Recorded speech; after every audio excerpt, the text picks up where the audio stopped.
masuk ke dalam rumah, di mana kita ketemu suatu ruang duduk, plafonnya cukup tinggi. Plafonnya di sini kurang lebih 7 meter ya, 7 meter. Jadi ceiling kita kalau yang di sini itu 3 meter. Kalau kita ada reses plafon itu 3,2.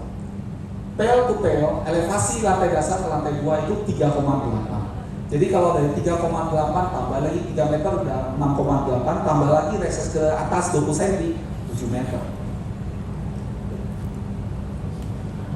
7 meter. Jadi dari sini 7 meter ke atas voidnya kita.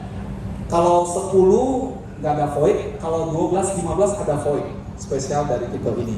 Nah, Bapak Ibu bentar bisa merasakan, jadi elevasi ini kita cukup tinggi. Kemudian ini juga kita lengkapi secara interior. Ini kita kasih ada panel, terus kita kasih wallpaper. Kemudian juga di bawah ini kita ada peninggian lantai. Tapi ini sebenarnya untuk interior ya Bapak Ibu ya. Jadi untuk rumah standar cuma stepping satu aja. Kalau ini kita memang bikin taman zen di dalam, memanfaatin area di bawah tangga. Jadi kita tinggikan. Ini bagian dari interior, ya Bapak Ibu. Jadi kisi-kisi vertikal itu juga bagian dari interior. Jadi nanti yang dapat adalah railing tangga.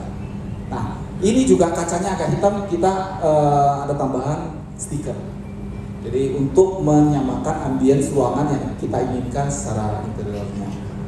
Oke, ini adalah kamar di lantai dasar. Kita dekoratif, yang kamar kita jadi ruang hobi.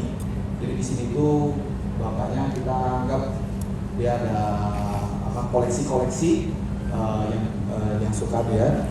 Kemudian ini lantai 2 ada living room di lantai utamanya. Di sini sebelah kirinya nanti ada layar TV. Terus ini kita kasih opening besar, view ke depan, dan dia sampingnya juga punya balkon. Ya, jadi kalau ruangan ini dibuka ini cukup lega. Dan pintunya ini jendela yang seperti pintu bisa dibuka kiri kanan, tapi kita ada proteksi railing supaya orang tidak jatuh. Nah ini,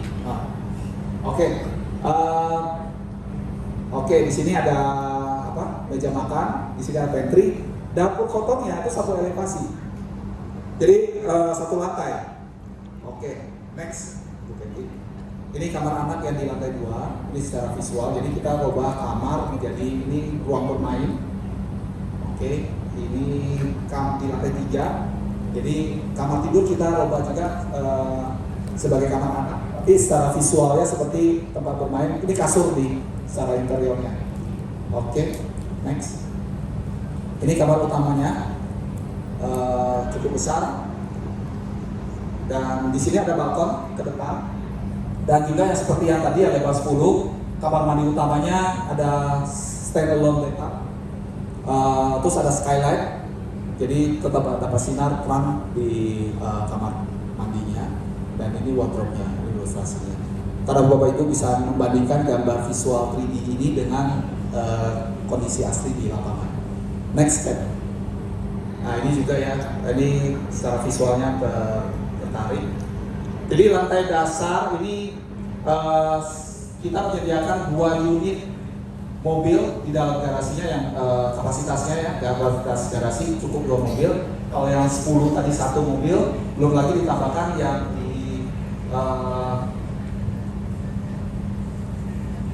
di luar di carport.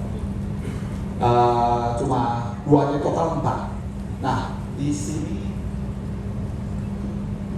di yang sebelah kiri Bapak Ibu masuk yaitu area voidnya. Mungkin ini denanya terbalik dengan yang kondisi rumah contoh yang kita jadikan.